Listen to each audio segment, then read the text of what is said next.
Welcome to the Detroit Eldercare channel, brought to you by Jeff Welsh and the great folks of Right at Home Detroit. Today's guest is Diane Sasson, aging life care planner and founder of Sasson Senior Services. Hi, this is Jeff Welsh with Right at Home Tri-County Metro, and this is the next edition of the Detroit Eldercare channel. And today we're talking with Diane Sasson of Sasson Senior Services. Welcome.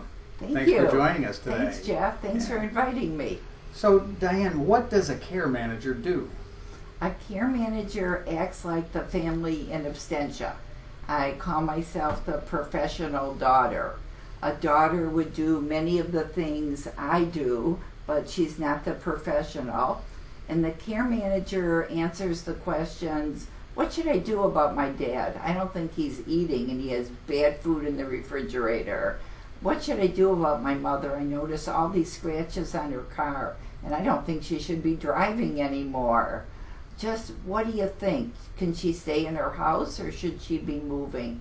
The care manager does an assessment and comes up with a plan to assist the family and the client in going forward.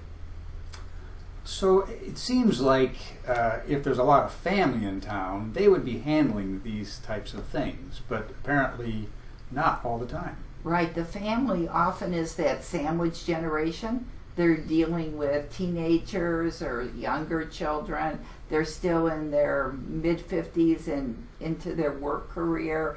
Besides the fact that they're not professionals.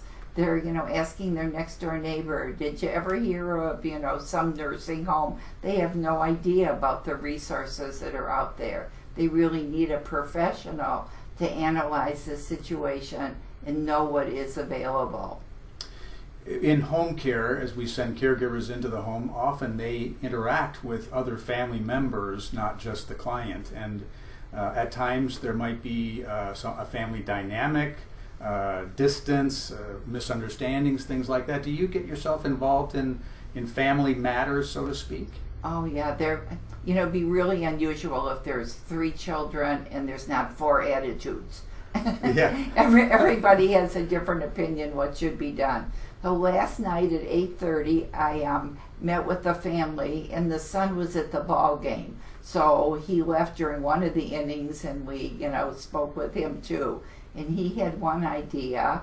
The father is falling apart, and they wanted to know, well, is this the time to go to a nursing home? And he does have some home care in place, but they had no idea that there's lots of steps in between.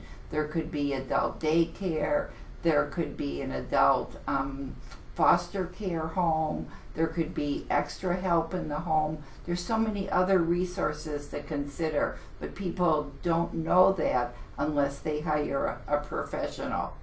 And maybe when you give them that information, people who had other ideas can be brought into the fold and everybody can get on the same page. Right, we try to coordinate all the care.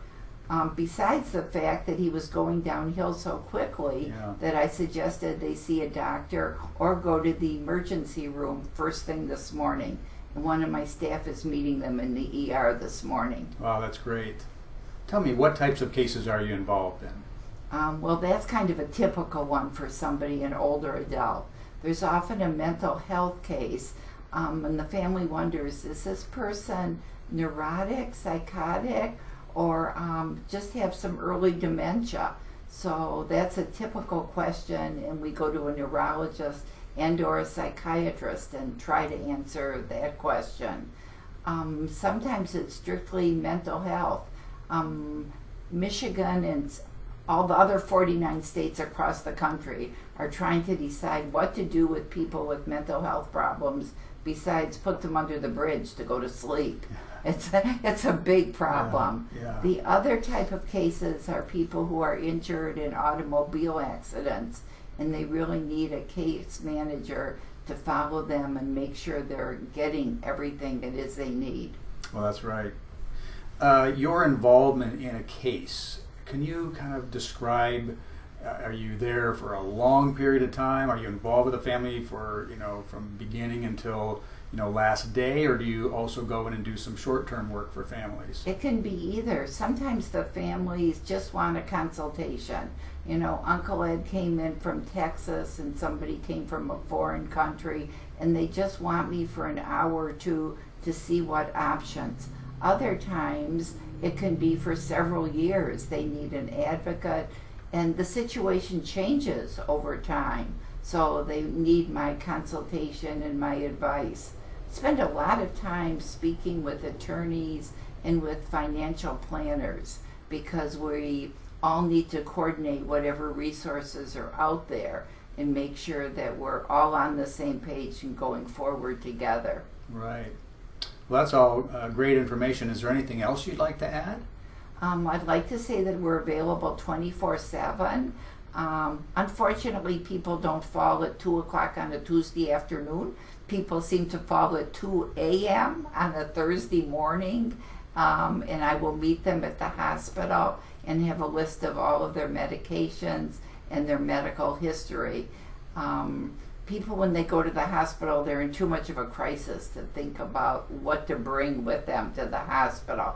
They really need someone there like myself with their history, and they need an advocate. Somebody can sit in one of those little booths in the ER for hours unless they have an advocate with them going to the nursing station and saying, "Have you seen Mr. Jones in room 3? We've been waiting for 30 minutes. And then they kind of sit up.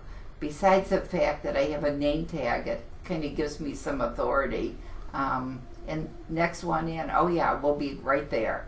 So Excellent. It helps having an advocate. Very impressive and very valuable. Yes. What areas do you serve? We go all 3 counties, Wayne, Oakland, and Macomb County.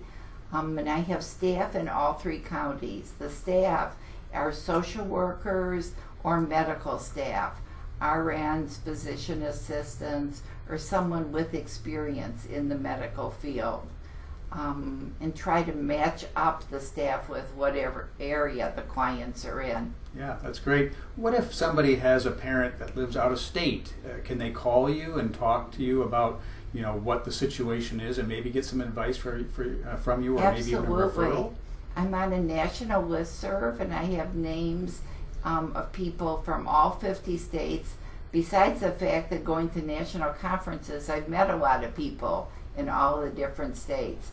I frequently get calls from other states and say, you know what, I have a client who lives in West Virginia, but he's thinking about moving to Michigan.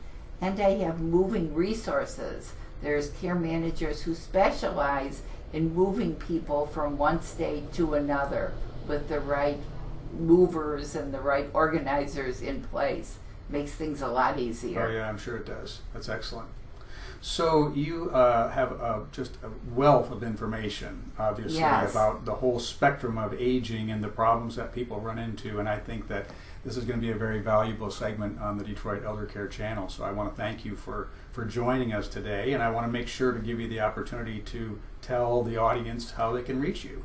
Good. Well, it's been my pleasure. I can be reached on my email, diane@sassonseniorservices.com, or on my cell phone, which is my work phone as well, 248-840-8824, which sometimes, to my dismay, is answered 24/7. Oh, someone will always be answering that phone. Okay, that's good. Thanks, Jeff. Very impressive. Thank you very much. Nice to meet you, and thank you for coming to the Detroit Eldercare channel today. Oh, my pleasure. We'll be in touch.